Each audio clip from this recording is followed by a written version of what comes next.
जो देश का संविधान बना, यही संविधान मुसलमानों को मुसलमान इस्लामिक अकीदे के मुताबिक जिंदगी गुजारने की परमिशन देता। हिंदू है तो उनके आस्था और उनके अकीदे के मुताबिक उनको उनकी धार्मिक काम करने की परमिशन देता है। यही भारत का संविधान आर्टिकल नंबर 25 में फ्रीडम ऑफ कॉन्शियंस, लफ्ज वही है जो मैं पढ़ रहा, freedom of conscience and free profession and practice propagation of the religion, article number 25 Indian constitution, हमारे भारत के संविधान का दफा नंबर 25 में लिखा, अगर इस देश में कोई मोहम्मद को अपना आखिरी नबी मानता है उसको पूरी आजादी। अगर इस देश में किसी को मर्यादा पुरुषोत्तम श्री रामचंद्र जी को अपना भगवान अपना देवता मानता है उसको मुकम्मल आजादी। अगर इस देश में कोई गुरु नानक को, गुरु गोविंद सिंह को अपना कोई गुरु मानता है और मूल मंत्र के अंदर एक ओंकारा सतनाम करता भीरुत नरवो नरवीर काल मूरत अजवनी से भंगुर प्रसादी, अगर ये पढ़ता उसको पढ़ने की आजादी। इस देश में अगर वर्धमान महावीर जैन स्वामी को कोई भगवान मानता उसको भी आजादी। इस देश में अगर कोई गौतम बुद्ध सिद्धार्थ को अपना गुरु मानता, अपना ईश्वर मानता, अपना परमात्मा मानता, 2650 साल पहले गौतम बुद्ध सिद्धार्थ ने वनवास का 30 साल के बाद उनको बुद्धा, यानी बुद्धा के मतलब उनको नॉलेज दिया गया, तभी उन्होंने एक अपनी एक नए धर्म की शुरुआत की जिनको हम लोग भगवान बुद्धा बोलते हैं। जो बुद्धिस्ट लोग हैं वो गौतम बुद्ध सिद्धार्थ को मानते हैं। एक महाराजा का बेटा एक प्रिंस था, एक लंबा चौड़ा वाकया है, मैं उधर नहीं जाऊंगा, लेकिन इस देश की यही खूबसूरती है कि हर किसी को हमारे भारत का संविधान उनके अकीदे और उनके मंशा के मुताबिक जिंदगी गुजारने की परमिशन देता है। यही इस देश की खूबसूरती, freedom of conscience and free profession and practice. Profession का मतलब अकीदे की आजादी, प्रैक्टिस का मतलब इबादत की आजादी। जैसे हमारे अभी उत्तर प्रदेश के अंदर में बहुत बड़ा त्योहार है कुंभ का मेला, ये 5 स्थान में होता है, सिर्फ 5 स्थान, 5 शहरों में हो सकता है भारत के अंदर, और महाकुंभ 12 साल में एक बार होता है, वरना 6 साल में भी एक बार होता है। और ये कुंभ का मेला शास्त्रों में नहीं है, पौराणिक कथाओं में है। और कुंभ में जो गंगा स्नान करते हैं उसका मात्र एक उद्देश्य है, वो ये है कि जो पाप है वो धुल जाए, जो गुनाह है वो खत्म हो जाए। लेकिन यहाँ पर एक बात रुक कर ये कहूंगा कि पाप वही धुल सकता है जो आपका और ईश्वर के बीच में जो काम है, यानी ईश्वर ने आपको कहा कि तुम ऐसे जिंदगी गुजारो, तुम गुस्सा मत करो, तुम झूठ मत बोलो, तुम जुल्म मत करो, अहिंसा सत्यम करो दस्तयाग शांति रपैशनम दया बुलेश्वर लोक तव भीर चापलाम, श्रीमद् भगवद गीता का मंत्र है। श्री कृष्ण जी कहते हैं कि अहिंसा, जुल्म मत करो, सत्यम सदा सत्य बोलो, करो दस्तयाग, गुस्से को थूक दो। अगर ये चीजें नहीं होंगी, अगर इनको फॉलो करोगे तो ये पुरअमन जिंदगी गुजारोगे। लेकिन कोई आदमी गुस्सा भी करता है, झूठ भी बोलता है, जुल्म भी करता है, तो ऐसी सूरत में उसका पाप वो धुल सकता। लेकिन अगर किसी की जमीन पर कब्जा कर लिया, किसी का मर्डर कर दिया, दौलत की वजह से किसी को जेल में डाल दिया है, रिश्वत की थैलियां देकर, तो कुंभ के मेले में 100 मरतबा भी डुबकी लगाएगा तो पवित्र नहीं हो सकता। सेम ऐसे ही मुसलमानों में जमीन हड़प ली, किसी का मर्डर कर दिया, चले गए हज करने के लिए, और हज करके आ रहे हैं, एक नहीं 10-10 मरतबा हज करके आ रहे हैं, लंबी लंबी दाढ़ी, माथे पर एकदम नमाज के वो निशान, उलमा बैठे हैं, पूछ लीजिए। अकीदा तो यही है लोगों का कि आदमी हज करने जाता है तो ऐसे बनकर आता है कि जैसे माँ के पेट से कोई मासूम बच्चा निकलता है, वैसे ही ये अकीदा है। लेकिन अगर उसने किसी की जमीन हड़प ली, किसी की बेईमानी, किसी का पैसा नहीं दिया, किसी नाजायज तरीके पर किसी को मारा पीटा है, बुरा भला कहा है, तो क्या वो भी गुनाह माफ हो जाएगा? बिल्कुल नहीं हो सकता। पूरी जिंदगी मक्का के खिलाफ को बैठकर भी चिल्लाएगा ना, तब भी उसके वो माफ नहीं होंगे जो किसी का हक है, किसी बंदे का। जब तक वो माफ नहीं करेगा हक वाला, तो ये मक्का में वहीं मर जाए, जन्नतुल बकी में दफन कर दिया जाए, तब भी कल क़यामत में रब कहेगा खड़ा हो जा, फलां की जमीन हड़प भी थी, उसका पहले मुआवजा दो। सेम कथा बराबर। ऐसे ही महाकुंभ का जो मेला है ये 45 दिन तक रहता है। एक लंबा चौड़ा वाक़या, मैंने इसके ऊपर तहकीक की है, तो ऋग्वेद के अंदर में तो इसका चर्चा नहीं है, पौराणिक कथाओं में है, यानी बहुत पुरानी कथाओं में है।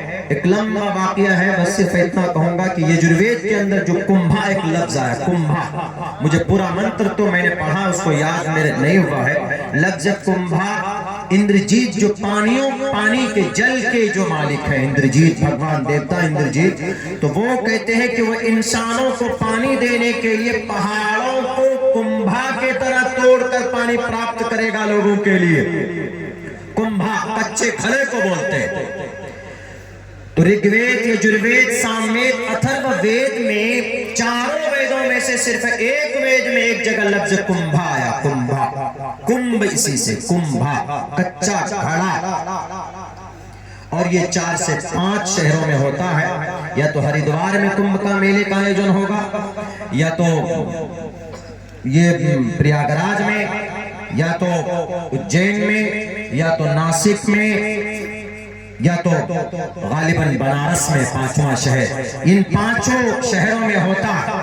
बहरकैफ उनका अकीदा, उनका कॉन्सेप्ट है, उनके पौराणिक कथाओं की रोशनी में। लेकिन एक बात जरूर याद रखिए, हिंदू हो के मुसलमान हो, आपने अगर ईश्वर की बातों के खिलाफ जिंदगी गुजारी है तो वो आप कुंभ के मेले में जाकर पानी में, गंगा में स्नान करें, वो पाप, वो परमात्मा चाहे तो पाप आपके माफ कर देगा, धुल जाएगा।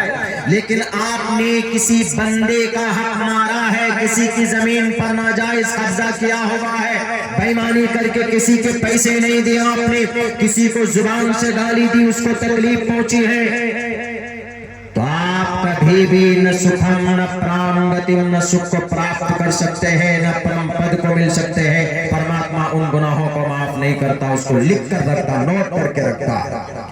और जब आप परमात्मा के सामने खड़े होंगे तो सवाल जवाब होगा। और इसी बारे में जनाब मोहम्मद रसूलुल्लाह सल्लल्लाहु अलैहि वसल्लम ने फरमाया, कल क़यामत में मुसलमान ईमान वाला कल क़यामत में नेकियों के अंबार लेकर हाजिर होगा।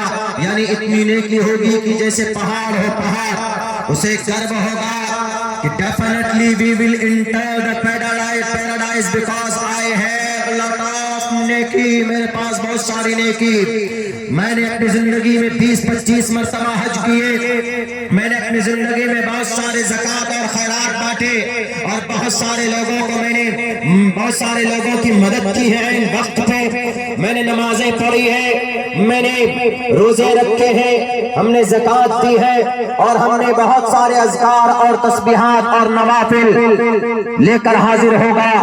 लेकिन वहां पर अल्लाह के नबी ने फरमाया सहाबा से, जरा बताओ कि मेरी उम्मत का मुफलिस कौन होगा? तो सहाबा किराम ने कहा कि अल्लाह के नबी, हमारे उम्मत का, हमारी कौम का मुफलिस बंदा वो होगा, हम तो उसको समझते हैं जिसके पास पैसा नहीं है, जिसके पास दौलत नहीं है, जिसके पास बैंक बैलेंस नहीं, जिसके पास घर नहीं, हम तो उसको मुफलिस मानते। मुफलिस मतलब गरीब। तो अल्लाह के नबी ने फरमाया कि मुफलिस वो शख्स नहीं है, बल्कि मुफलिस कल क़यामत में वो शख्स होगा जिसके पास बहुत सारी नेकियां होगी, नेकियों का अंबार लेकर हाजिर होगा, लेकिन किसी को गाली दी होगी, नाजायज तरीके पर किसी की जमीन पर कब्जा किया होगा, और गलत तरीके पर बेईमानी करके दौलत पैसे कमाए होंगे, तो उसको रब्बे जुल जलाल कल क़यामत में कहेगा कि आ जाओ। और जब लोग सामने आएंगे, दावेदार इसने मेरी जमीन पर कब्जा किया था। ए अल्लाह, इसके पास पैसा, पावर, दौलत, सारी चीजें थी, मैं गरीब था, लेकिन अल्लाह अपने दौलत की वजह से 15-15, 20-20 साल तक मुझे जेलों के अंदर रखा। ए अल्लाह, केस लखनऊ की अदालत में केस किया हुआ, मेरे पास पैसे नहीं थे तो रिश्वत की थैलियां देकर इसने मेरी जमीन के ऊपर, मेरी दुकान पर कब्जा किया हुआ था। इसलिए कि दुनिया में ऑफिसर्स को खरीदे जा सकते, दुनिया में मैनेज किया जा सकता, पुलिस वालों को खरीद सकते, जज को खरीद सकते, वकीलों को पैसे देकर अपने हक में फैसले करवा सकते, लेकिन एक बात याद रखो, कल क़यामत में रब्बुल जलाल, जो तमाम खुदाओं का खुदा है, जो परमात्मा, जो सर्वशक्तिमान, अद्भुत, महान, वसुदयमान है, वो कहेगा लिमनिल मुल्कुल यौम, आज का बादशाह कौन है, आज का परमात्मा कौन है, आज का जज कौन है, आज का सुप्रीम चीफ जस्टिस कौन है, आज हाई कोर्ट का जज कौन है। रब्बुल जलाल कहेगा लिमनिल मुल्कुल यौम, आज का बादशाह कौन। आज कोई रिश्वत नहीं चलेगी, आज किसी की ताकत नहीं चलेगी, आज किसी की कुर्सी की जोर किसी के ऊपर नहीं चलाया जाएगा, दौलत की वजह से किसी गरीब के ऊपर जुल्म नहीं होगा। किसी पर जर्रा बराबर कोई जुल्म ज़्यादती नहीं होगी, एक एक का हक दिया जाएगा। जो गरीब होगा, या अल्लाह इन्होंने मेरे ऊपर जुल्म किया था, अच्छा ठीक है, नेकियां इसके पास, दौलत लेके आया, नेकी की दौलत अंबार लेकर आया, उठाओ इसकी नेकियां। कितना जुल्म किया, जुल्म के बकद्र नेकी उठाकर दी जाने लगेंगी। रिवायत में आता है कि यहाँ तक कि उसकी सारी नेकियां, जिस पर उसको गर्व था कि मैंने 25 मरतबा मैंने हज किए और बहुत सारी नेकियां की, कभी उसकी नमाज कज़ा नहीं हुई। कितना मुबारक अमल है नमाज, ईमान के बाद सबसे बड़ा दर्जा नमाज का है। ईमान, अगर कोई नमाजी है तो उसकी गवाही कबूल होती, लेकिन फिर भी इतना मुबारक अमल लेकर जा रहा है, लेकिन कल क़यामत में रब्बुल जलाल कहता ठीक है, आई एक्सेप्टेड, आज मानता हूं इसकी बात, लेकिन जो हकदार है उसको तो देना पड़ेगा, उसको देना पड़ेगा। उसकी एक एक नेकी उठाकर दी जाने लगेंगी, टोटल नेकियां खत्म हो जाएंगी। अभी और लोग बाकी होंगे, अल्लाह मेरा भी बाकी है, मेरे भी पैसे इसने बेईमानी किए थे, मुझे डरा धमका कर मुझे रखा था, मैंने नहीं मांगे लेकिन मैंने माफ नहीं किया था, अल्लाह मुझे चाहिए, अब इसके पास नेकी तो है नहीं। तो अल्लाह तबारक व तआला फरमाएंगे इसकी जितने गुनाह है, ये जो दावेदार है इसका गुनाह है, इसके ऊपर डालो, उसके ऊपर गुनाह डाले जाएंगे और कुछ नहीं बचेगा, इसको घसीट कर जहन्नम और नर्क में डाल दिया जाएगा।